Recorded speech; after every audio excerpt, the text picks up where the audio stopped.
Back, and this is the second video out of 3. I think I'm kind of doing these all in one night, so I don't know how many it'll be.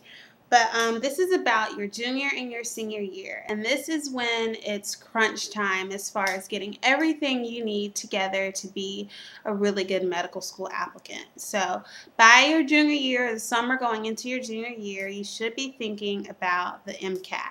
And I will make a video that will answer a ton of MCAT videos, and so please check that out as well. But the MCAT is the Medical College Admittance Test. It's what you have to take to apply to medical school. It's standardized, so that way they know that all of their applicants have at least taken this, and they can kind of rank you on one another versus just going by grades and GPA alone. So just a quick overview of the MCAT. It's offered January through September.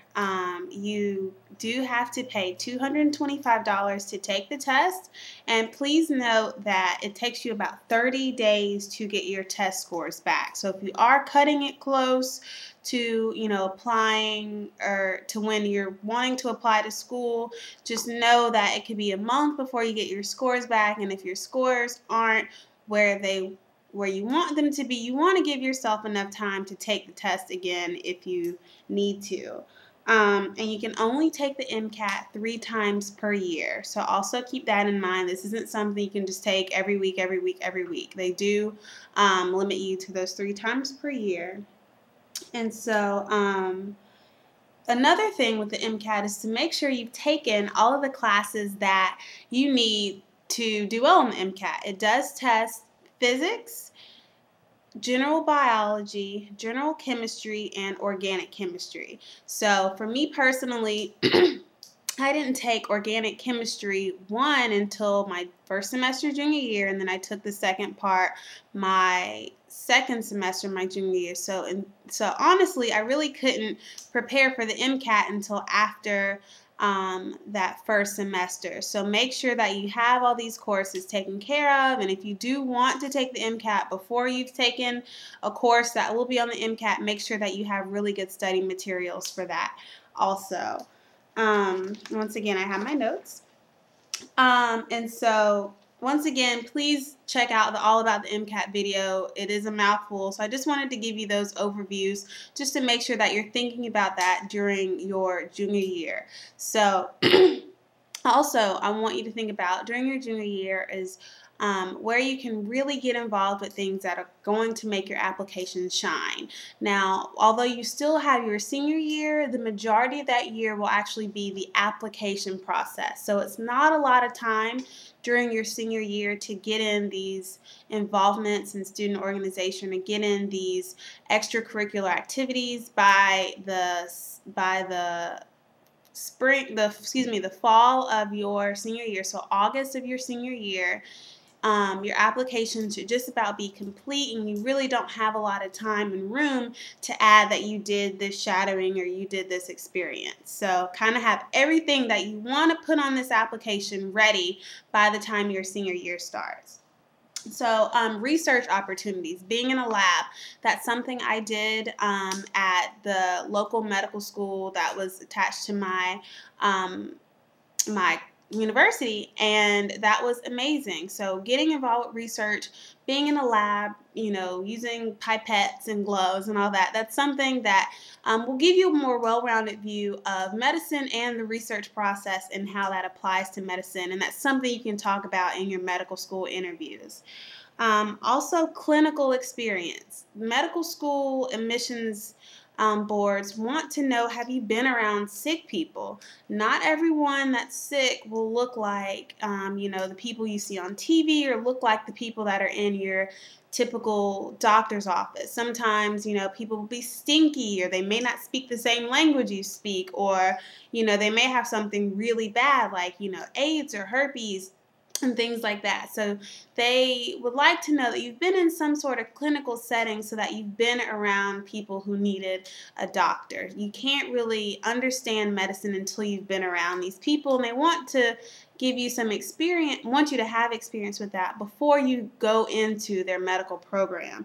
So I volunteered at the local free medical clinic, and that, I'll tell you, was a doozy. I saw, homeless people, to people who only spoke Spanish, to people who needed all of these things and may have had, diabetes and asthma and all these things at once, and they were really sick people.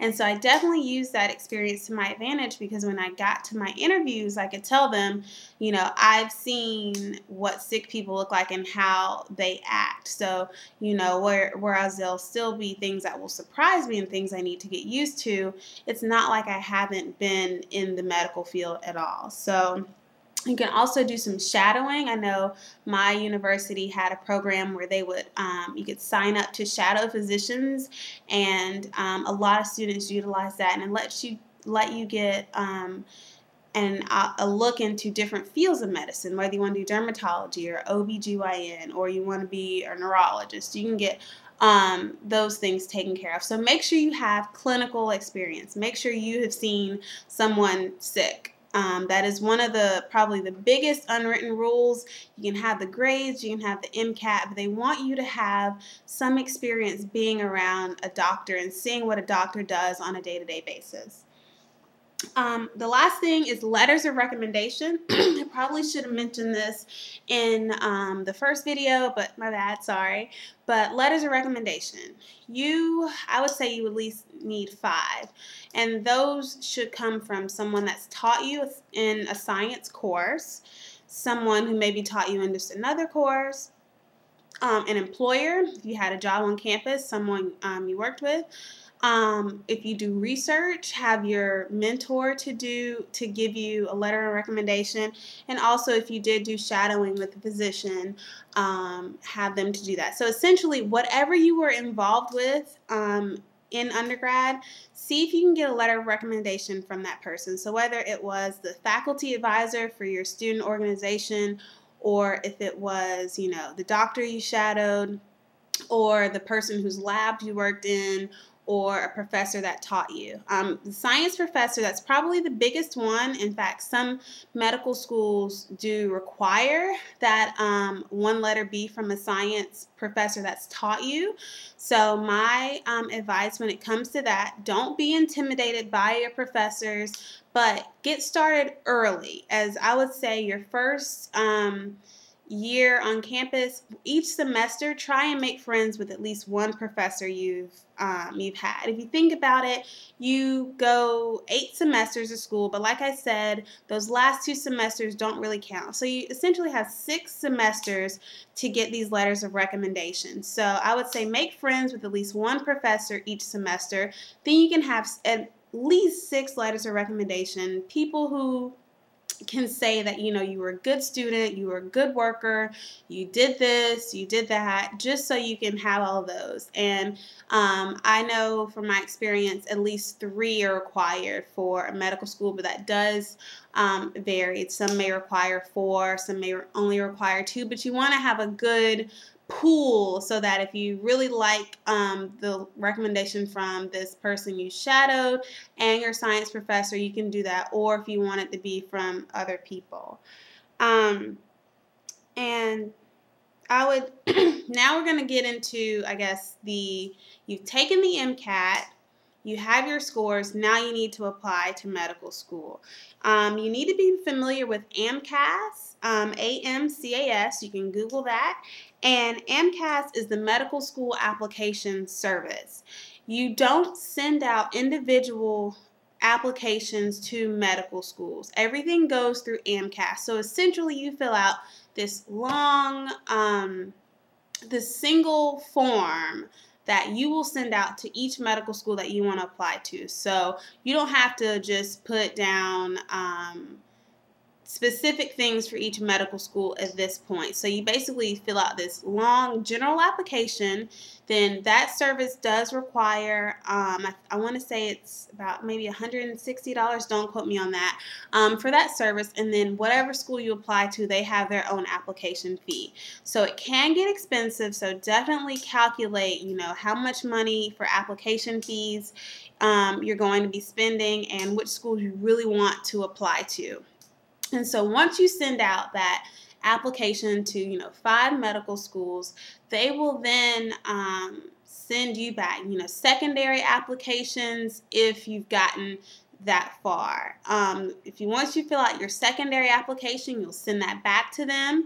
If you've made it through the next step, you will have an interview. You will go to the school to have an interview, so keep that in mind. If you are applying to, if you're in California and you're applying to a school in, Chicago, you will have to travel. This will be during the school year, so please make sure that you understand that, and don't just apply to schools that you know that you really don't want to go to, because you possibly will have to miss class, or pay for flights, or get up really early to go to your interviews.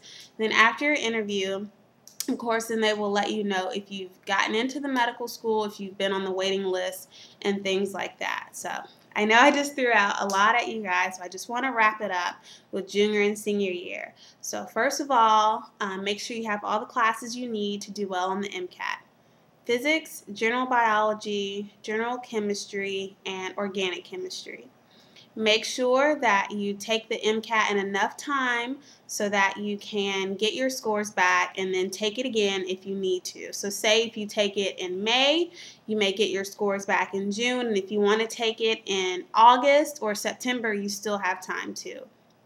When you apply to medical school, the applications can start to be sent in June, and usually the deadline for schools varies, but the schools I applied to, they had a December 1st deadline, but a lot of schools will have October 1st deadlines, November 1st. So definitely check that out when you go to the AMCAS website.